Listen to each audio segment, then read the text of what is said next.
De vuelta en Tolerancia Cero con nuestro siguiente invitado, Franco Parisi, precandidato, candidato, todavía. Precandidato, hasta que se logra la firma uno pasa a ser candidato. Bien, ya está presentado, ya lo conocen. Vamos a la nota y a la vuelta que en la mesa conversamos con él.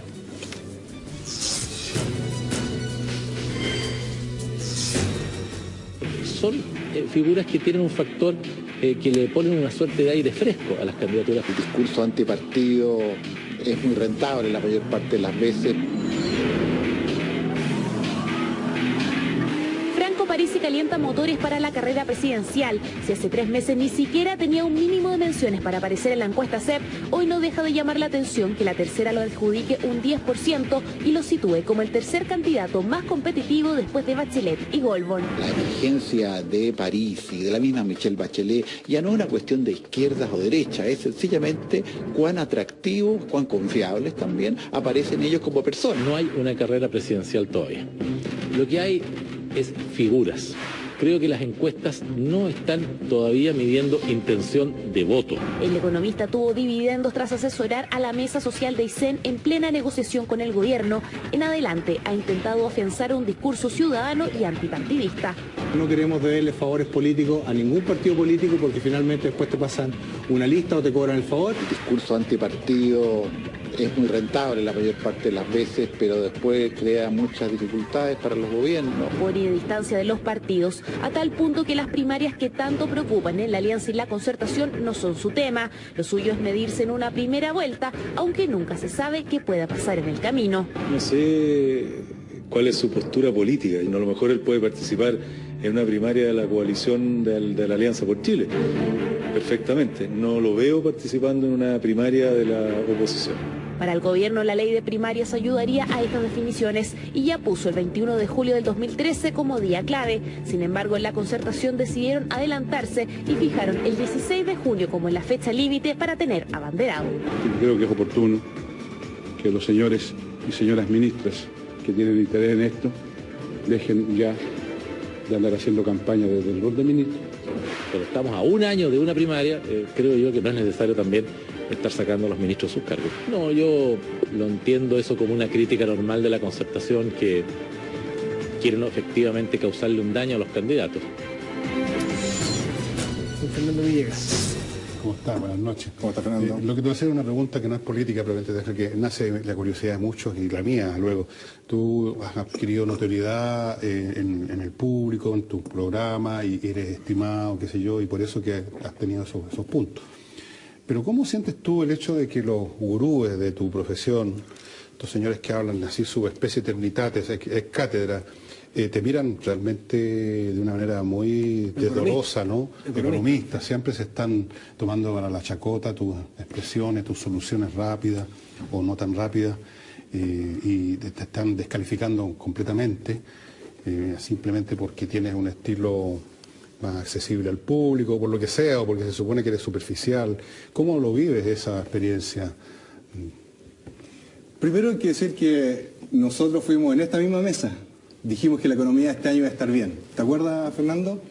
Y era la tónica en general de septiembre del año pasado, de que la economía venía muy mal, de que casi venían los 4 jinetes del apocalipsis económico, y nosotros lo dijimos acá. Y los análisis que hacemos nosotros son bastante profundos y bien sesuados, no son cosas al voleo. Lo que ocurre es que nosotros entendimos que el monopolio del conocimiento había que democratizarlo. Y eso fue lo que hicimos. Chile está rodeado de monopolio del conocimiento. La Chile, la Católica, los colegios profesionales. Y nosotros dijimos que no. Uno cuando tiene conocimiento es un afortunado. Y lo que nosotros hicimos fue llevar el conocimiento a donde pudiéramos darlo, a un programa de radio que después nos echaron, un programa de televisión que después nos echaron. Bueno, parte del juego. Pero lo importante, Fernando, es que está llegando el mensaje. Y lo que nosotros decíamos, que la economía venía bien, estaba en lo correcto. La discusión del salario mínimo finalmente se está dando en los términos que nosotros dijimos. Una fórmula, porque si no se produce un desajuste injusto para los más pobres. Y así podemos nombrar muchos más. Lo interesante es que ya en el colectivo nacional los conceptos económicos son mucho más fáciles de llevar y de entender, y la gente no está comprando la primera los argumentos de la autoridad. Sí, Cristian. Franco, tú eres el primer candidato outsider de verdad, que es una cosa, porque tanto Marco Enrique Minami tiene una historia política, Él tiene un domicilio político que es la centroizquierda, Velasco tiene un domicilio político. Tú no has querido dar ningún domicilio, pese a que tú trabajaste en los grupos Tantauco, votaste por Piñera, y la impresión que da de afuera es que tú estás simplemente apostando al desgaste de la clase política, que no te quieres definir en nada, que no quieres entrar en nada, porque básicamente hoy día pegarle a la clase política es lo que da dividendo. Primero, ¿Cuál es tu domicilio? ¿Qué piensas de verdad políticamente? Primero aclarar de que a Tantauco yo no pertenecí. Fui a una reunión que me invitaron para que yo expusiera cuál era mi visión del esquema de previsión. Y no podía, porque yo era autoridad de la Facultad de Economía de la Chile, era vicedecano, y el decano pertenecía a ese grupo, por lo tanto era muy agresivo, ¿de acuerdo? Aclarando ese punto. Mira, yo no pertenezco a ningún partido político y lo que nosotros estamos viendo es que los partidos políticos se apropiaron de la política. No, yo estoy hablando de partido. Es que así uno se asimila. En particular lo que nosotros estamos viendo, que los partidos políticos se farrearon la oportunidad, monopolizaron la política, y lo que nosotros vemos, empates técnicos tras empates técnicos en la Cámara de Diputados y en el Senado. Y eso le ha hecho muy mal a Chile. Nosotros no concurrimos a colocar una camiseta de la alianza o la concertación, porque lo único que hace es aumentar su poder monopólico y esta falta de renovación que existe. Si tú querés que empecemos a hablar detalle por detalle, y tú me puedes encasillar si querés, pero en general yo no me siento ni cercano ni a la alianza ni a la concertación. Yo estoy hablando de una cosa que va más allá de los conglomerados, los partidos. Estoy hablando de qué es lo que piensas tú. Repito, una persona como Andrés Velasco dice: yo soy una persona de centro izquierda. Ese es mi pensamiento. Lo mismo dice Marco Enrique Ominami. Todos los candidatos que hay hoy día, más allá de los partidos, tienen una definición política respecto de lo que piensan. Yo lo que quiero es que la gente concurra a las páginas de Facebook y a nuestra página web para que vea nuestras propuestas. ¿Sabes lo que pasa? Es que cuando uno se encasilla, lo único que está haciendo es dividiendo y limitándose. Por el contrario, nosotros encontramos que hay muy buena idea en cualquier lado de la mesa, y eso es lo que hay que tomar. Mira, siempre nos están dividiendo. Los romanos lo decían, dividir para gobernar. Por el contrario, yo no concurro a ningún concepto. Yo no concurro a ningún concepto de alianza de concertación. Fíjate que yo lo que recuerdo de lo que dice Cristian, habrá muchos otros modelos, pero el ADECO y COPEI, ¿se suenan, no? Sí. Venezuela. Pasaban de unos a otros, había cierta bipolaridad de partidos, de fuerza, se empezó a desgastar, ya no tenían credibilidad en la población, me refiero al ADECO y el COPEI de Venezuela, hasta que llegó este señor Chávez. Primero trató de llegar por el camino de tierra, luego llegó por las elecciones, digamos, porque era un golpista, que le hizo mal. Estoy diciendo que, tomando un poco lo que dice Cristian, que hoy día está, por así decirlo, más fácil. Es decir, yo no pertenezco a ningún partido político. Los políticos se apropiaron de la política, pero era que no. Lo más valioso sería, ¿por qué no, como Marco Enrique, hacer tu propio partido, meterte en el poder? Porque menospreciar la política, entrando a la política, me parece que es muy... Parece que primero vende mucho, es muy rentable, es muy legítimo, porque en la política, los políticos, ¿qué van a hacer si otros no se quieren meter? Es obvio que el monopolio está en la política. Lo interesante es si dejan o no entrar a otros, que ahí yo creo que no han dejado entrar mucho a otros, con las binominales, con los sistemas electorales, en fin. Pero menospreciar la política, yo tendría mucho cuidado, porque a mí me da, no te quiero comparar con Chávez, porque del partido tú eres más de derecha, Chávez más de izquierda, pero esto de arriba revuelto, ganancia y pescadores, a mí me parece muy peligroso por un país que tiene una institucionalidad, nos guste o no, relativamente, más que relativa, bastante seria en este país, aunque haya días que hacen el Tony, pero es seria, tiene una línea que uno la puede seguir en el tiempo, y Chile es un país que me parece peligroso estos discursos. Yo estoy completamente contrario a tu posición. Mira, la gobernabilidad, si al final del día tú me quieres preguntar eso, si hay gobernabilidad, si yo llego a la moneda o no, pues eso es lo que me está diciendo. La gobernabilidad la hacen las personas, no los partidos. Si mira, el problema que ha ocurrido acá es que hay personas que no han hecho los cambios que se tienen que hacer. Se renuevan y cuando dejan, colocan al hijo, a la hija, a un primo, a un tío. La gente se cansó de eso. Mira, los costos que uno asume siendo un outsider no son menores, pero estamos dispuestos a hacerlo, porque es el momento de cambiar la política. ¿Por qué? Porque son 5.309.000 votantes. Antes, los partidos políticos tenían completamente mapeado, sabían cómo había votado cada manzana de cada ciudad. Después de esta elección va a ocurrir lo mismo porque tiene los recursos para mapear y saber cómo dirigir los discursos y de nuevo formar este monopolio político. Mira, lo que ocurre aquí es que existe la posibilidad, por primera vez, que podemos llegar más independientes, primero a la presidencia y también al Senado y a la Cámara de Diputados. Eso es lo que nosotros estamos buscando. Sí. Y si tú me comparas... La independencia es distinto a esta virtud que es la distancia a la política. Pero si tú leíste... Cuando dice la gobernabilidad la dan las personas, disculpa, lo dan los partidos. No. Mira el propio presidente Piñera, que es su falencia, pero que la falencia que ha tenido es política, porque le ha costado ir al Congreso, y eso que tiene 2 partidos detrás, pero si no y le lo cuesta tienen. sacar proyectos de ley. No, pero ¿con quién Matías, vas a ir tú a sacar un proyecto de ley importante? Mira, qué bueno. Mira, ¿Con quién? 2 cosas. Realismo puro. Realismo, porque tú no tienes puro. una lista parlamentaria. Realismo puro.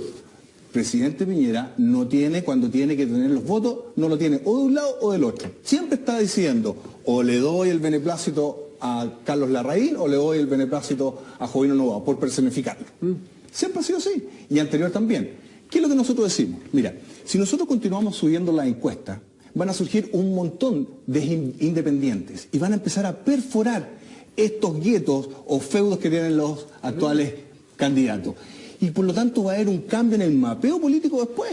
Si esa es la diferencia, no son modelos estáticos. No. Hay mucha gente, que tú estés contrario, de eso estoy seguro, que tenemos que cambiar este sistema. Porque yo estoy de acuerdo, yo estoy de acuerdo que hay que cambiarlo. Entonces, pero hay que entrarle poniéndose la camiseta de la política. No puede decir yo no soy político y soy candidato. La política no te deja entrar. Y más aún, yo he escuchado estas frases dentro de los partidos políticos, cuando hay un cabro o una niña talentosa que quiere ser elegido públicamente, le dicen, tiene que hacer el servicio militar. Pero mira, una institución democrática la transforma en un estanco militar.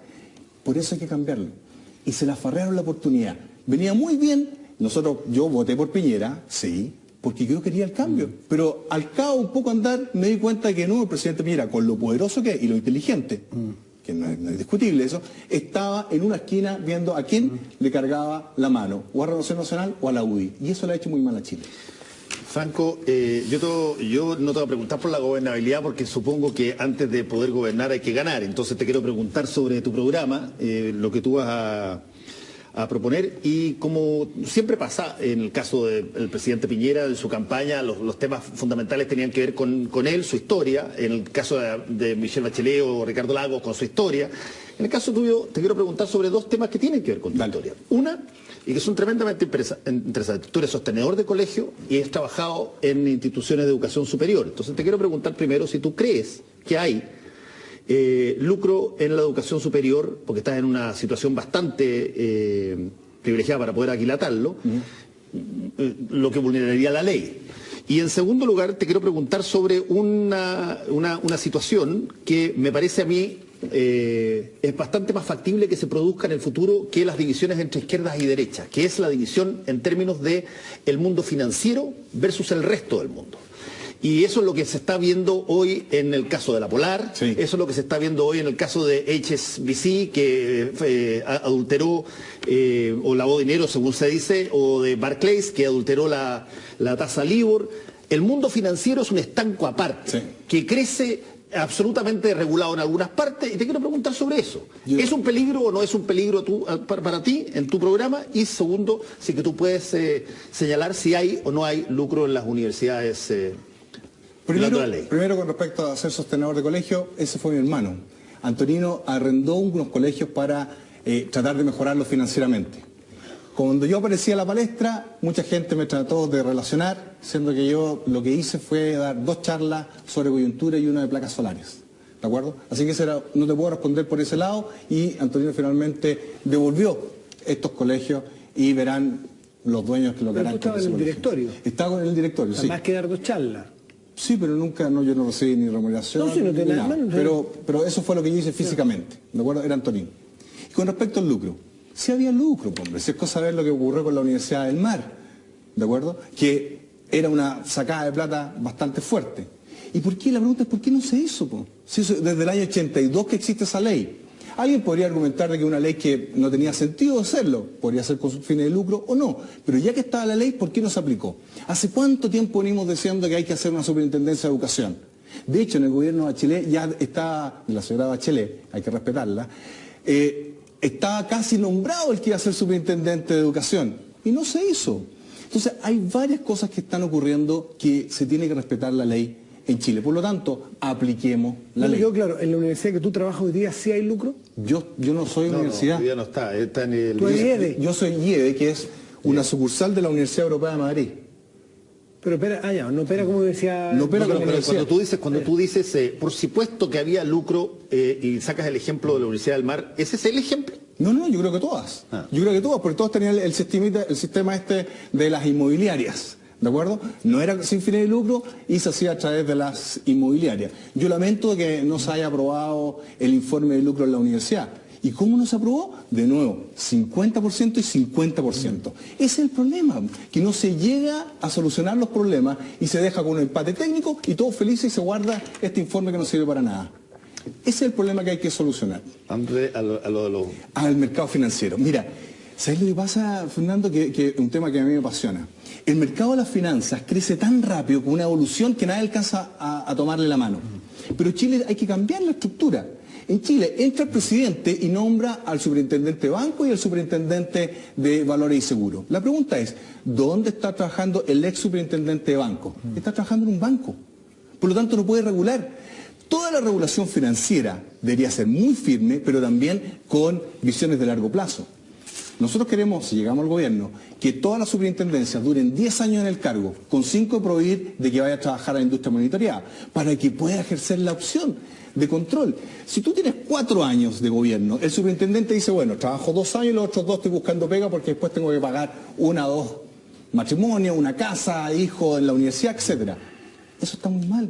Lo mismo que impuesto interno. Impuesto interno también lo elige el presidente cuando llega y finalmente se produce estas condonaciones a las grandes tiendas. ¿Por qué? Porque lo que debería ser una entidad de largo plazo y que tuviera una decisión clara de cuidar a las personas. El problema está, del caso de la Polar, es que no se cuidan a las personas. Como gran colorario nos pusieron el CERNAC financiero. El CERNAC financiero es una gran ventanilla de reclamo. El que tiene la potestad de sancionar, multar, caducar licencia es la super de banco, hombre. Pero si el superintendente de banco después se tiene que ir a trabajar a un banco, ¿qué control va a hacer? El domingo pasado hablamos con Evelyn Matei del tema del salario mínimo, la pobreza. Ella se anduvo enojando por una metáfora del whisky.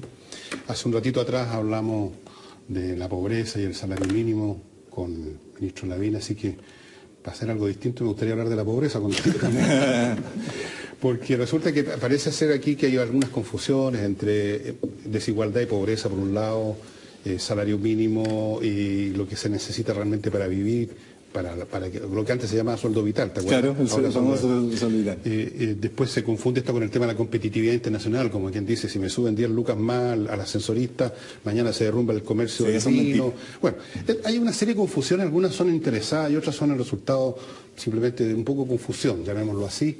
Así que yo quiero ir al meollo de este asunto. ¿No crees tú que una parte importante del problema de la desigualdad tiene que ver con aquella frase maravillosa que nunca voy a olvidar de Felipe Lamarque, que la dije el domingo pasado, que aquí hay gente que no quiere soltar la teta? En otras palabras, que el excedente que producen las distintas unidades empresariales, una vez que ya hicieron todas las cosas lógicas, pagaron los costos, hicieron las inversiones, hicieron las ventas, en fin, cuando llega el momento de la repartición, ¿no es cierto? Cuando se pagan los salarios, los bonos de productividad, que siempre se lo llevan unos 4 o 5 personajes, bueno, en ese momento uno puede imaginar que hay muchas formas de redistribuir esa plata.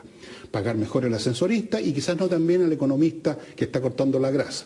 Pagarle un poco mejor a la secretaria y quizás un poquito menos a los gerentones que se llaman los bonos de productividad. O sea, y todo eso no va a afectar el hecho que ya se pagaron los costos, la inversión y todo el cuento. Eso supone, como esto no se puede simplemente predicar y hablar del salario ético, porque eso no funciona. Esta es la única forma de entrarle a esto, el salario mínimo. Yo te quiero preguntar cuál es tu visión del salario mínimo en términos de las cantidades, porque a Evelyn Matei le planteamos el domingo pasado que 250.000 con un 2% más de cesantía es preferible a 190.000 con 2% menos de cesantía. Eso lo planteaste tú, no lo planteamos. Yo estoy totalmente en contra de esa teoría económica. Estás siempre en contra mío. Sí. Oye, déjame agregar, porque es complementaria a Fernando la pregunta de nuestro quinto panelista, Lucas Zapata, te pregunta, ¿cuál sería su fórmula política para acabar con la inequidad en ingresos? Concertación y Alianza, dice, han mantenido la desigualdad en el tiempo. Bueno, primero, volviendo al tema del salario mínimo, entonces, que es un mecanismo, y otro sería, no sé, predicar, digamos, el amor universal, pero eso no funciona. ¿Cómo lo ves tú? Mira, nosotros hicimos un cálculo. Nosotros proponemos para el salario mínimo una ecuación que se ajuste en función de a cuán bien le va la economía. Eso se llama PGB per cápita. Y tomamos el PGB per cápita ajustándolo el salario mínimo desde el 2000 a la fecha. Y nos da curiosamente 245.300. ¿Viste? Pero espérate, pero hicimos algo nosotros. Calculamos cuánto había dejado de percibir el empleado de salario mínimo desde el 2000 a la fecha por este diferencial que se producía en el tiempo. Son 4.400.000. Es decir, 2 años de sueldo. 2 años de sueldo. ¿Y eso qué es lo que está acarreando? Y te voy a explicar del tiro cuál es la fórmula que estamos proponiendo. El problema está que son 4.400.000. 2 años de trabajo que alguien se llevó. ¿Por qué? Porque el salario mínimo en Chile se reajusta, baja del Olimpo el ministro de Hacienda de turno con su estimación y se le aplaude o se le pifea. Y va de la mano con un dirigente sindical de antaño, que tampoco por favor hay que cambiarlo, lo he dicho en todos los tonos, con respeto al señor Martínez, hay que cambiarlo porque no ha hecho la pega. Y eso hay que cambiarlo. Nosotros proponemos que el salario mínimo se reajuste en función de cuán bien le va a la economía. Como no se puede hacer de inmediato, por asunto de los contratos, nosotros proponemos un plazo de 2 años, donde hay subsidios por parte del gobierno para que se llegue a este equilibrio. Esto se lograría con mayor equidad, porque el salario mínimo, tú tienes razón, y es lo que no pudo entender la ministra Matei. El salario mínimo en Chile existe porque los mercados no son perfectos. Cuando te dicen, no, que se sube el salario va a haber cesantía inmediata, no es así, porque hay asimetría de información. La gente no se atreve a pelear por un salario mayor. La gente no se atreve a preguntar si le pueden pagar más, porque existe todavía una pobreza en Chile que no se cree merecedora de su esfuerzo, porque nos andan asustando. ¿Cuántas veces hemos escuchado al presidente Piñera y a sus ministros diciendo que viene la crisis, viene la crisis, viene la crisis, y yo veo que se venden más y más y más autos y más departamentos? Ese es el problema. Y yo lo que creo es que la gente hay que cambiar el concepto como entiende. Y tú le puedes explicar, esta es la fórmula del salario mínimo. ¿Y la fórmula de equidad? Espérate, tranquilito, vamos por partes.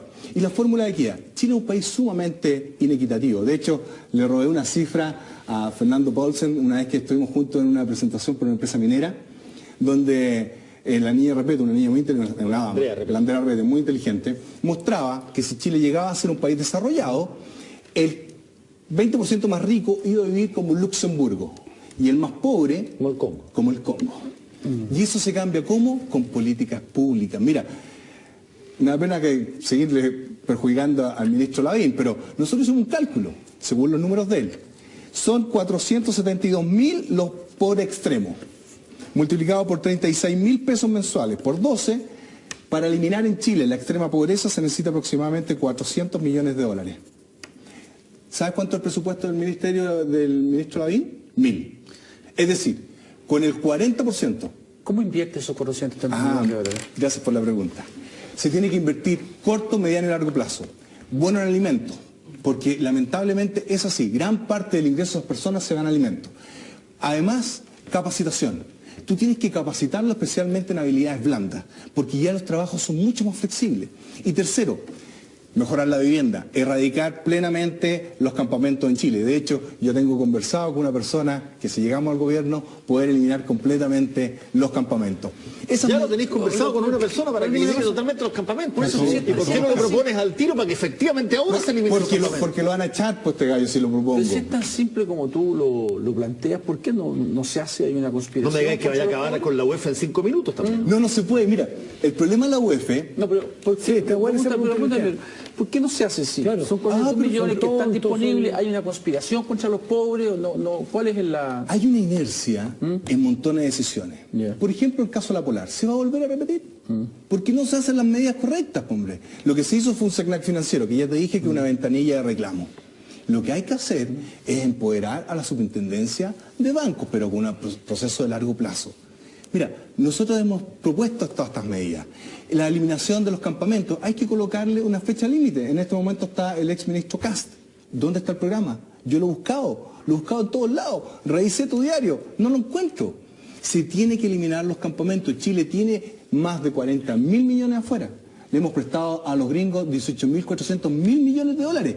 Tú necesitas 5.000 millones para erradicar todos los campamentos. ¿Sabes lo que pasa, Franco, al escucharte? Como todas las soluciones parecen muy fáciles, como tú No, es que esa es la gracia de ser profesor, explicar en simple. Ahora, todo tiene su complejidad, pues si esta cuestión no es de la noche a la mañana. Pero ¿sabes lo que pasa? Que hay que explicarle a la gente, ahí están los números. Le da un tufillo populista a eso de que todo sea tan... Mira, lo mismo se nos decía a nosotros cuando decíamos que había que bajar la tasa máxima convencional. Lo mismo se decía a nosotros cuando decíamos de que había que hacer una fórmula para el salario mínimo. Lo mismo se decía a nosotros cuando decíamos, mira, ¿por qué no nos autoendeudamos en la AFP? ¿Por qué no? Tú tienes plata en la AFP, tú tienes plata en la AFP, tú tienes plata en la AFP, tú no tienes plata en la AFP, y bueno, yo te presto la mía. Lo que ocurre es que hay unos pocos que tienen la tarjeta de crédito para sacar esa platita, que son los grandes bancos. Bueno, y después te la pasan a ti misma y te endeudas un 54%. ¿Por qué no hacemos que nos podamos autoendeudar? Y le meteríais competencia al sistema. Franco Parisi, vamos a hacer una pausa y para la vuelta, ya que estás en esta cruzada de candidatos, tu postura, a otros temas que se les llama valóricos. Dale. Pero para que nos cuentes qué piensas tú respecto de esos otros temas que también... Me encantaría conocer también tu proposición para la matriz energética, entendiendo que tú estás vinculado a una de las alternativas, que son los paneles solares. Sí, que nos encanta enseñar a la gente a hacer paneles solares. Oye, a la vuelta. Pausa y volvemos. Franco Parisi, quedamos antes de ir al corte de preguntarte lo que se le llama la agenda valórica, pero en fin, todos sabemos a qué me refiero. Y te pregunto directamente, ¿partidario o no del matrimonio entre personas del mismo sexo y adopción eventualmente de estas personas, y a partidario o no del aborto? Primero, yo apostaba al amor igual que todos ustedes y no me fue bien. Afortunadamente ahora tengo el corazón muy contento, muy feliz. Pero encontrar el amor es muy difícil. Y en Chile se colocan un montón de cortapisas para eso. Yo soy pro matrimonio igualitario.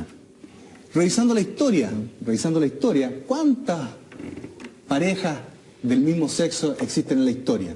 Y más aún, he hablado con algunas mamás que han casi destinado al ostracismo a uno de sus hijos o hijas por haber encontrado el amor con alguien de su mismo sexo. Y después tú le preguntás y pasa un tiempo y se arrepiente. Si las madres perdonan, ¿por qué no permitir que la gente sea feliz? Es tan difícil ser feliz y por una ley tenéis que andar buscando subterfugios. ¿Y la posibilidad de que adopten también? Por supuesto, sí es completo. Mira, hay tantos niños huérfanos que pueden ser cuidados, obviamente con todos los procesos legales y psicológicos de la misma forma que tienen las otras personas. Pero ¿sabes qué? ¿Te entendido? Todo igual. ¿Respecto al aborto? Respecto al aborto, yo volvería a la ley del año 88 y me acojo a lo que propuso Fulvio Rossi, a quien no conozco, con la en ese entonces senadora Matei. Es una cosa clara y directa. Esa es la que yo propondría. No, pero el aborto a secas. Terapéutico. No, el aborto a secas. No, eso no estoy de acuerdo. Está bien. No estoy de acuerdo. Fernando. Pero terapéutico, sí. Déjame, que me ha estado dando vuelta esto que tú señalaste, que tenías a una persona para cuando salieras y que iba a hacer con los campamentos, pero la solución al tiro. No al tiro, sino un proceso. No, está bien, un proceso, pero déjame... Es que si no después me dicen que... ¿Cuántos campamentos hay en Chile? Básicamente hay aproximadamente 120.000 personas que vienen en Pero campamentos. el número de campamentos, digamos. No, que hay cúpulas, de acuerdo a lo largo de todo Chile. Y eso es lo que nosotros ya tenemos una persona ahí viéndonos. ¿Has ido alguna vez a un campamento? Sí. ¿A cuál? El de Isen. Cuando fuiste a Isen te invitaron a ver un campamento. Sí. ¿Cómo se hace, por ejemplo, para ese tipo de cosas? Yo sé que tiene una persona que lo quiere nombrar, pero ¿cómo se hace para poder decir, y me parece bastante notable, debería ser noticia, pero que alguien diga en televisión, mira, yo tengo la solución para los campamentos? No, es solucionar el problema. De hecho, ¿cómo se soluciona el problema? Primero se hace el catastro, que se tiene que hacer, algo lo está avanzando el exministro Kast, pero también hemos tenido videos, estamos viendo materiales para llegar a las soluciones. Hemos recibido propuestas desde Canadá para hacer las soluciones a los campamentos. Franco, tú usas el plural, dice hemos recibido, nosotros. ¿Cuál es tu equipo? ¿Quién está detrás de ti como para...? Hay mucha gente, de hecho tenemos en nuestra página web que trabajan con nosotros en propuestas aproximadamente 5.800 personas. No, pero...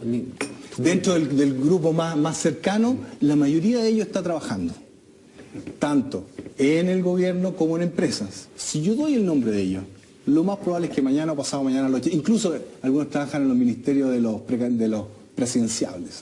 Así que prefiero no darle el nombre. Tú saludaste a algunos al entrar acá, o no sé si tú los saludaste, pero algunos de ustedes los saludaron. Sí. Ellos están trabajando conmigo, pero la mayoría son gente tan normal que tienen pega de 8 de la mañana o 9 de la mañana hasta las 6, 7 de la noche. Fernando, ¿llegas tú? Estoy tratando de acordarme de algún problema también que quiere una solución más o menos rápida. Estás pensando en los campamentos. Se supone que el campamento es un asunto que llega al gobierno, así, llega generalmente desde los altos, en un helicóptero, se le da un tono así, sacan a la gente y la ponen en otras casas y los ponen en otro campamento en el fondo. Los ponen en un campamento más decente, en vez de ser unas casas de media agua, son unos edificios malacatosos, y ahí se constituye un campamento de otro nivel. Y sí, porque son yetos en el fondo, son yetos sociales, al cabo está lleno de delincuentes, narcotraficantes, los cabros no pueden salir en la noche porque vuelan las balas, eso es lo que pasa en muchas poblaciones, esa es la realidad. Sí. Y se genera un mundo de pandillas y de energúmenos de todas las clases. Bueno, ¿cuál es tu visión, por ejemplo, de que dice que tienes que has tenido asesoría incluso en Canadá? ¿Cuál es tu visión? Porque claramente no es cuestión de cambiar los dedos. No, esto ¿no es cierto? Pero a poco, hombre. Sí. Pero tú puedes decir cuánto vale los campamentos. Lo tenemos, 4.000 millones. 4.000 millones de dólares. Sí. ¿Qué es lo que estamos pensando nosotros? Es mucho más que eso. De hecho, nosotros queremos cambiar el ministerio, crear el Ministerio de Deporte y Vida Sana, donde vamos a estar creando más alternativas para hacer deporte, que no hay. Queremos construir más de 1.000 campos de deporte con multicanchas, con camarines, con una ágora para que tengan actividades de teatro. Nos gustaría mucho, algo que yo disfruté cuando niño, las pichangas de barrio, supongo que ustedes también lo hicieron, que ahora ya no existen. Yo era muy bueno para eso. ¿Eres bueno? No tenéis pinta. Oye, la despenalización de la marihuana, por ejemplo, que es tema muy debatido, por ejemplo, en Latinoamérica, de hecho en la última cumbre se tocó este tema. Tú, si te tocara en una cumbre de esta. No, lo que nosotros queremos para Chile es adoptar de forma muy cercana al modelo holandés, el corregido, el de ahora, el último, donde se pueda optar a tener esta droga controlada a un precio conocido. ¿Por qué? Porque gran parte de los asaltos con violencia a los hogares son por gente que son adictas. Y como no tienen solución a su adicción, delinquen. Más de alguno de ustedes ha tenido una experiencia de asalto y está muy relacionado a aquello, por lo menos en nuestra familia fue así. Y nosotros creemos que con un registro, proporcionándole droga a aquellos que están afectados, más una vía de salida ¿Y despenalizarías la marihuana, por ejemplo, que es la propuesta puntual de algunos expresidentes? Lo estamos haciendo, te lo acabo de hacer, es la propuesta holandesa, donde tú tienes un registro, un acceso a 20 gramos. ¿Qué te está financiando esta campaña? Que tiene un costo, salirte de la pega por lo pronto es un costo. No solamente ese, perdí Cochilco, perdí un contrato con una empresa de telecomunicaciones a todo Chile, pero bueno, en este momento lo estoy haciendo solo, y más aún. Muchas de las invitaciones que nosotros recibimos a regiones, ellos nos costean el pasaje y la estadía. Es así. Las 30 universidades e institutos profesionales que hemos visitado, bueno, ellos nos han costeado la estadía y los pasajes. Aproximadamente hemos gastado como 180.000 pesos en peaje y cosas por el estilo, pero nada más que eso. Faltó tu tema de la energía, que eso me pero... No. Porque lo dejaste planteado. Sí, el tema de la energía me interesa porque tú estimulas que la gente haga paneles solares y eso creo que abarca alrededor de 18% hoy día de la matriz energética. ¿Cómo ves la situación que es una de las discusiones grandes que hay hoy día? La gran discusión es cómo hay a financiar, cómo se va a entregar la energía de las grandes mineras. Esa es la discusión. De hecho, en la segunda región solamente el 3% es para uso domiciliario y comercial. El resto es pura minería.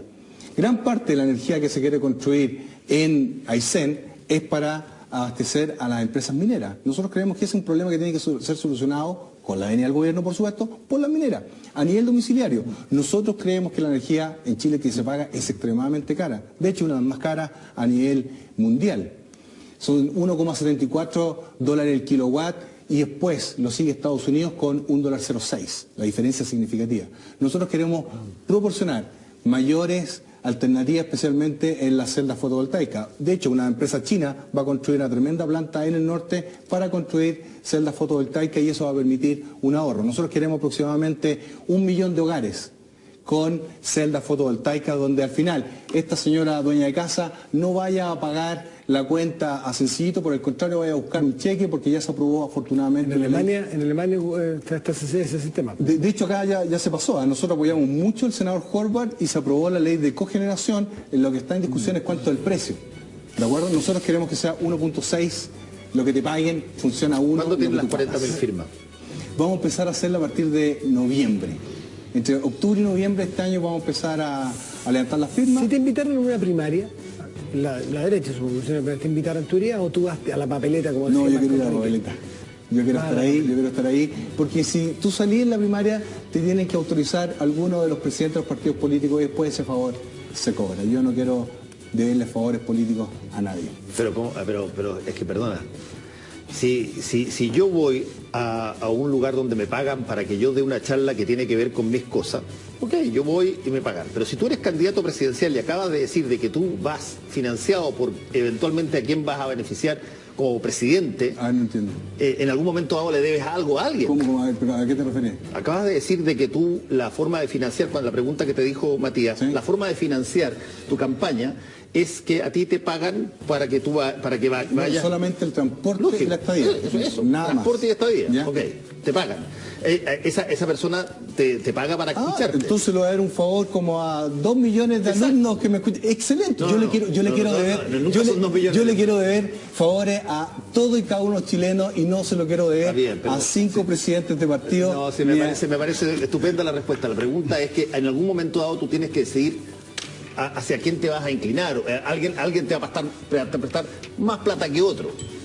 Porque si no, no se puede hacer una campaña. Ojalá que lo pueda hacer. Y si estoy equivocado, bueno, te lo vendré a contar. Pero hasta ahora no le debemos y no tenemos proyectado deberle ningún favor a nadie. Gracias, Franco. Muchas gracias. Que vaya bien. Ustedes que tengan una buena semana, nos reencontramos la próxima. Gracias, Chao.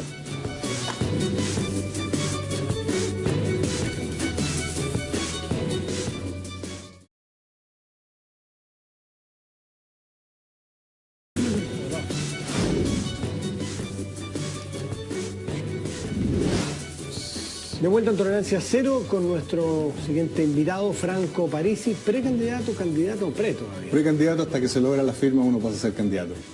Bien, ya está presentado, ya lo conocen. Vamos a la nota y a la vuelta que en la mesa conversamos con él.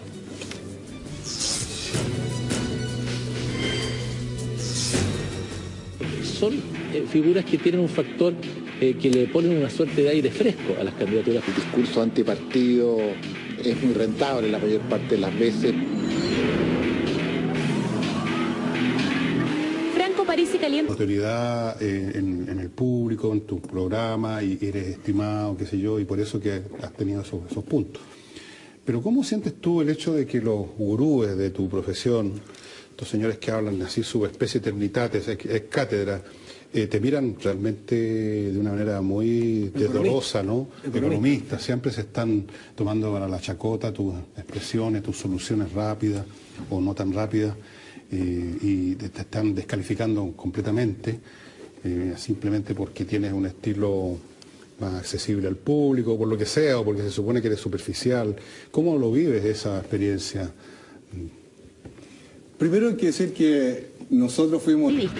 No queremos deberle favores políticos a ningún partido político porque finalmente después te pasan una lista o te cobran el favor. El discurso antipartido es muy rentable la mayor parte de las veces, pero después crea muchas dificultades para los gobiernos. Pone distancia de los partidos, a tal punto que las primarias que tanto preocupan en la Alianza y la Concertación no son su tema. Lo suyo es medirse en una primera vuelta, aunque nunca se sabe qué pueda pasar en el camino. No sé cuál es su postura política, y a lo mejor él puede participar en una primaria de la coalición de la Alianza por Chile, perfectamente. No lo veo participando en una primaria de la oposición. Para el gobierno, la ley de primarias ayudaría a estas definiciones y ya puso el 21 de julio del 2000 motores para la carrera presidencial. Si hace 3 meses ni siquiera tenía un mínimo de menciones para aparecer en la encuesta CEP, hoy no deja de llamar la atención que la tercera lo adjudique un 10% y lo sitúe como el tercer candidato más competitivo después de Bachelet y Goldborn. La emergencia de París y de la misma Michelle Bachelet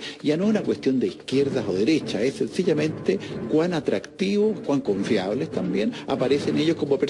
No hay una carrera presidencial todavía. Lo que hay es figuras creo que las encuestas no están todavía midiendo intención de voto. El economista tuvo dividendos tras asesorar a la mesa social de Aysén en plena negociación con el gobierno. En adelante ha intentado afianzar un discurso ciudadano y antipartidista. 13 como día clave. Sin embargo, en la concertación decidieron adelantarse y fijaron el 16 de junio como la fecha límite para tener abanderado. Creo que es oportuno que los señores y señoras ministras que tienen interés en esto dejen ya de andar haciendo campaña desde el rol de ministro. Pero estamos a un año de una primaria, creo yo que no es necesario también estar sacando a los ministros de sus cargos. No, yo lo entiendo eso como una crítica normal de la concertación que quieren efectivamente causarle un daño a los candidatos. Don Fernando Villegas. ¿Cómo está? Buenas noches. ¿Cómo está, Fernando? Lo que te voy a hacer es una pregunta que no es política, pero que nace la curiosidad de muchos y la mía luego. Tú has adquirido